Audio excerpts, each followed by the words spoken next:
What's up, guys? It's Chris, welcome to VHB Engines. So, one of these things I wanted to comment on, one of the two things that I wanted to talk about, or two things I want to talk about, was Hub City Performance and Humble Performance. I've been debating on going back and forth on whether I was going to do them or not, because, you know, some of it's not really a lot of shit to talk about. It's kind of brief, and I thought about making them do a joint thing, but I'm not. I'm just going to keep my thoughts separate here. And so, hold on, I got to let my wife walk through. Hurry up. Yeah, get out of here. A cameo appearance from Mrs. Vasquez.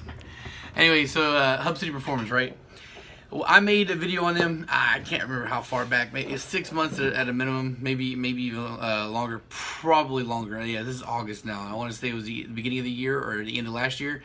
I made a video with a shocking headline: all-wheel drive revolution, Hub City Performance. Now, one of the things I remember that somebody wanted to hit on, people hit on right away, was this isn't the fucking first guys. These aren't the first guys to do this. This is not new. This is old. But you're wrong. I'm gonna tell you you're wrong, because it goes to, it's one of those things where you may not be the person that invented the concept and idea. You're not the first person to ever make some kind of little workaround to make all-wheel drive possible, but if you've mainstreamed it, you've mainlined it, the majority of people that are doing this now are going to your product, then yeah, it's a revolution. That's the whole point of revolution. You're remaking and redoing something that's there to make something brand new, right? So all-wheel drive has been played with before because the parts were there somewhat. You had to do some modifications to trailing arms and all that shit to make everything work right? You got to make a differential mounting system and all that shit. Even Hasport, I think not too long ago, said they were looking into it. Why? Why are they looking into it now? Because somebody's out there doing it and doing it a lot, proliferating it, and now they're going back to check and see, hey, well, let's make our version of this shit too. That's why these things are important. That's why it's awesome, right?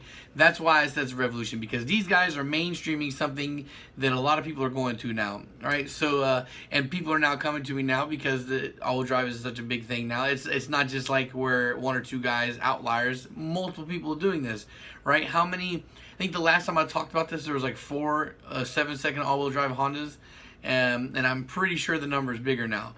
So yeah, for sure it is, because the whole reason why I wanted to make this video is because you know, I saw their picture they posted. It showed the top 10 all-wheel drive Civics, right? And out of the top 10 all-wheel drive Civics, I do believe it was 7 that belonged to running Hub City's performance and setup. So if Hub City has 7 of the top 10, I'm pretty sure they're the majority, right? That makes them the majority of people out there running their shit.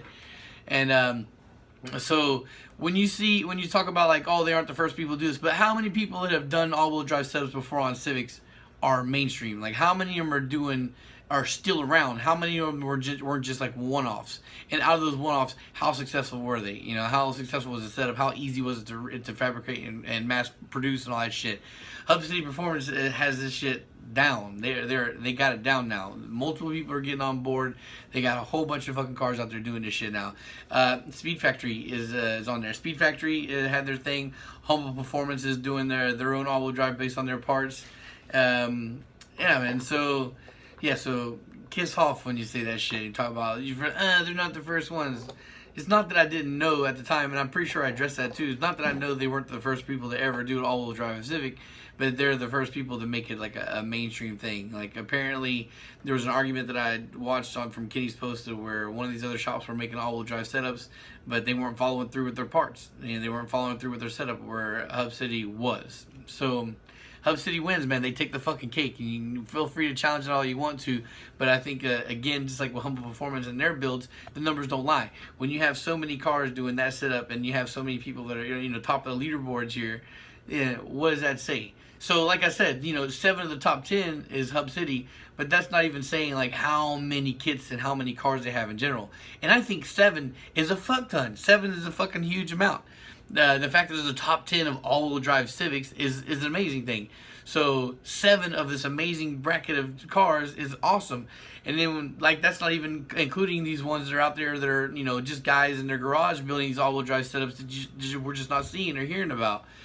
And of course they're out there because like I said not too long ago too, there was a couple months back, there was a guy in Brazil that hit me up with an all-wheel drive B-Series setup. So I mean, I don't know what he's running, but that's just just the fact that somebody in Brazil who nobody hears about, is out there running all-wheel drive setup. So there's plenty of other guys that are out there doing this. So God only knows the numbers total. I guess I did see the guy from Hub City. Like when I went to the first Honda Day, he was sitting at the CSS booth, right?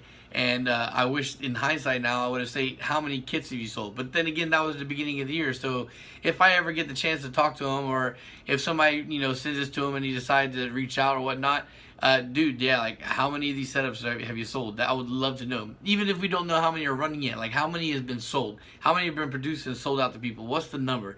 You got to be tracking that. Hundreds? Thousands? I'd love to know. I'd love to know how many people have got this set up so far. And then, of course, if I ever do get the chance to find out, I'll come back and make a follow-up with you guys. Okay, so, okay, cool. Yeah, it's a 6-minute video. Yeah, this is what I could hope for. I think I'm going to do something I haven't done in a while, where I disappear, don't make content, then I come back and make a whole bunch of shit. So I'm going to talk about humble performance next, and I might even film my solo podcast also. Yeah, so stay tuned, stick around, and thanks for watching, guys. And guys, thanks for being patient with me. I know I've kind of been absent from social media and shit, and I haven't really been answering comments on YouTube. Main reason why I haven't answered a lot of comments on YouTube is because most of the shit's on the channel. So guys, if you're commenting and I'm not answering or making any reaction to it, it's because the content is here for you to find. You just gotta look for it. I'm busy, yeah, and I'll explain that here shortly. You're gonna find out a reason why. So thanks again for watching, and peace.